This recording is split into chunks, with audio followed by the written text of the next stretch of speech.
Hey, what's up? So, if you have followed me on Instagram, you probably already know that I've received my Cerakote MCX for this Toxicant Kit for roughly more than 1 month. I posted a few Instagram stories and posts giving this MCX different looks with different setups, and this is probably, the final form of my MCX.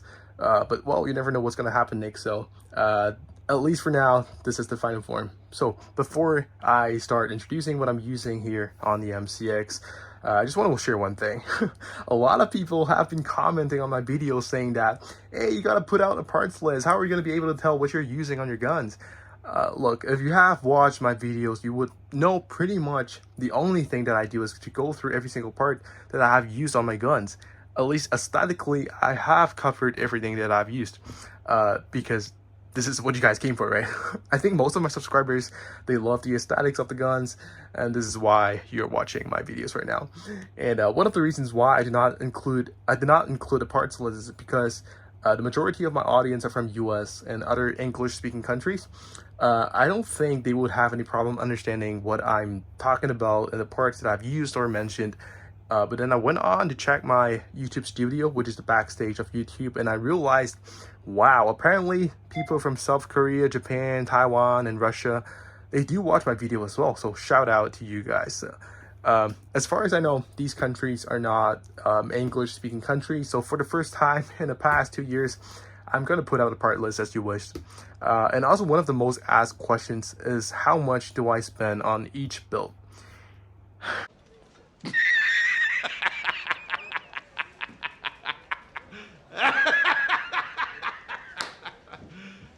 You serious? And for that, I'm just gonna give you a rough figure in US dollars at the end of this video. Yeah, so enough with the grumbling. Let's start with the introduction, which is what you guys came for. You have seen a few versions of MCX, and this is currently the final form. Again, from tip to bottom, this is the Angry Gun Tornado Dummy Airsoft Silencer, which is the replica of the OSS silencer for rifles chambered in 7.62, stated here on the suppressor itself, OSS 7.62. So the suppressor originally comes with this AR-15 version flash hider, but I didn't quite like it, so I spent another $40 to get this HK417 version, the SDMR flash hider instead, and they are sold separately. I'll link it in the description as well. Oh, someone's calling me right now. Oh, okay. So there are 3 versions of the suppressor. The HK417 SDMR version, Mark 16 URGI version, and the AR-15 version. So basically what the difference is that they come with different kind of flash hider, just like these two. All of them come in versions without the tracer unit or with the tracer unit. So mine does not come with the tracer unit because I'm not planning to run this gun with a long silencer in indoor games. So what we have here on the bottom here is the Rainier Industry AIX angled integrated stop that I use as a barricade stop. This is the profile version. And then this is the rail scale G10 rail cover that takes 2 M-lock slots. This is the Steiner D-Bolt I2 with the rail scale leaf iron sight. This is the Unity Tactical Axon switch that controls the D-Bolt I2 and the Mont Light OKW. This is the first gen, as you can tell from the light head. Also, this is the Arisaka side scout mount for the MCX. And then this little thing here on both sides, this is the Arisaka MCX zero retention clamp for the SD handguard. So it doesn't really do anything. It's just for the looks, to be honest with you. So for the what's next here? Okay, for the hand stop here, this is an interesting piece because although it looks like the mini handbrake from Emissary development, but it is actually not, because the real thing is not available on the market right now. And my friend has decided to do a 3D printed version by himself. And fun fact, Emissary Development saw my Instagram story and asked, where did I get this? And I was like, oh, a friend of mine just decided to 3D printed it, and they're pretty much impressed. for some reasons. But anyways, let's move on to the optics of the gun. Obviously, this is the EOTech EXPS3, a true steel genuine one. This is not replica. This is the Unity Tactical riser. This is Unity Tactical FTC flip to center mount for the G33. And then this G33 is from Evolution Gear, which I believe is currently the best replica for the G33 right now. BJ Tactical charging handle, Radian charging handle. This is the Strike Industry Polyflex dust cover. What I like the most about this dust cover is that it's completely tool-free to install and remove. And it is made of polymer, so I don't have to worry about the dust cover hitting the lower receiver and scratch off the Cerakote. So I've replaced the pistol grip with a 6-hour MCX pistol grip, a genuine one. The original grip looks pretty much similar to the genuine one, just that the gripping texture is kind of different. It's more aggressive on the genuine version. But as I mentioned in previous videos before, some batches of a Toxicant kit is not compatible with real steel pistol grips, but mine works, so I guess mine is the latest or the newer version of the kit.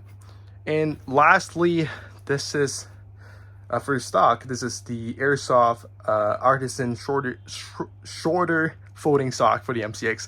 I'm not sure if this actually exists in the real steel world, but I've seen a longer version of this, which is the Kate Moss style stock for the MCX, which is made by PMM, another real steel firearm manufacturer, accessory manufacturer.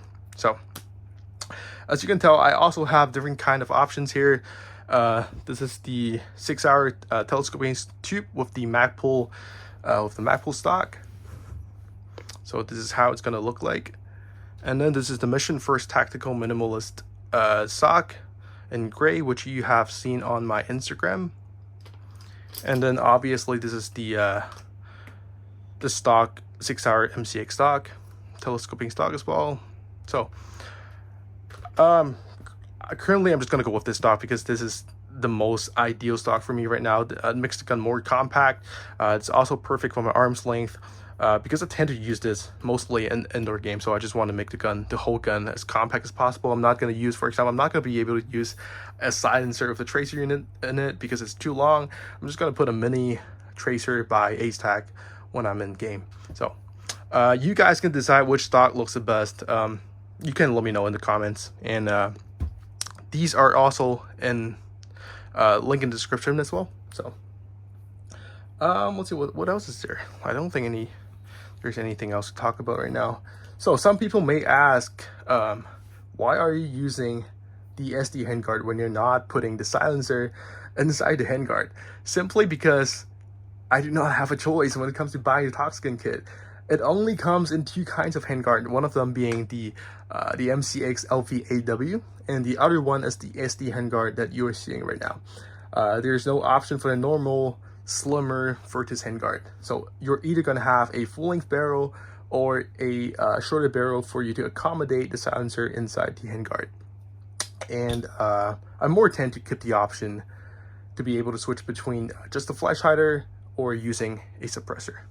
Mostly just for the looks, to be honest. And this is why I picked the longer version instead. Unfortunately, I have yet to have the chance to test it out in range or in game. But I definitely will, probably next month or so. Just really busy right now, and also I'm kind of lazy. I've heard a lot of problems and defects on this kit, mostly from Japanese players, because they are the first batch of people who get to receive this kit and play with it. Issues such as weak recoil springs that broke after like 10 magazines, and the fire selector tend to switch from full auto to semi-auto, or actually I think it's the other way around, from semi-auto to full auto from time to time. But for mine, the gun shop has already fixed mine before I received it, so those problems does not exist on my gun. And yeah, and lastly, the thing you want to know the most is the cost of this MCX. It cost me about approximately $4,798 US. So this is not exactly a cheap build, but it is mostly because a lot of the parts here are real steel. They're not replicas. So if you want to build your MCX exactly like mine, you can, and you want a cheaper version of it, you can just go with the replicas. For example, the XPS Bree, the Unity accessories right here. Also, there's a replica version of the A3, although I'm using an i2, Debo i2. I think there's also the Axon replica as well. There's definitely a Mod-Lite replica. So there you go for the introduction. Oh yeah, by the way, for the Cerakoting surface, I have paid about $560 US. Yes. And this is Cerakoted in tactical gray, and then this is the 6-hour dark gray. So it's two-tone Cerakoted. So yeah, there you go with the review and the introduction for my MCX. Hopefully this is the final form. I don't think I'm gonna change a lot on this kit in the future. So there you go. See you guys next time.